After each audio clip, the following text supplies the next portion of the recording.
Aí. Ei, Nivaldo. Ô, Nivaldo. Vai se arrombar, eu vou... Já foi, já. Oi. Fale. É você. Digo É a família de bicha da porra. Família de bicha não, que eu não sou. Não, porque eu bato lá ali. Não se revela. O Nivaldo disse que é uma fresquinha de Vou mochila. negando e não falo nunca. Por quê? Não falo nunca, que eu sou, não Mas eu já... falo nunca.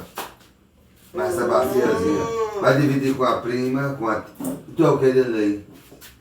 Sobrinha. Sobrinha. Aí pronto. Minha Agora prima tá querendo tomar a quem tigela. vai comer?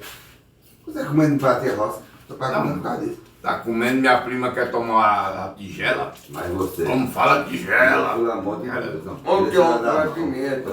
Isso é medo de ser roubado. Ih, mas roubado não. Eu já falei que o Toma Nivaldo sopa. com tanta raiva que vai começar a pimentar. Deus, Todinha. E aí? sangue de Jesus tem poder. Jamais eu como pimenta dessa. Leandro.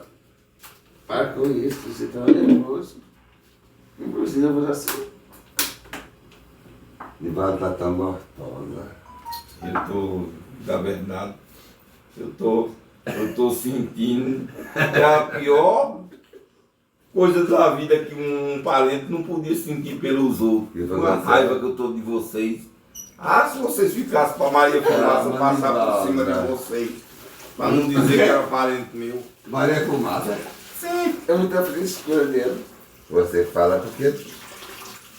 Ah, Nivaldo, eu sei que você é só um disfarce. Você quer se mostrar tanto? Você é minha tia.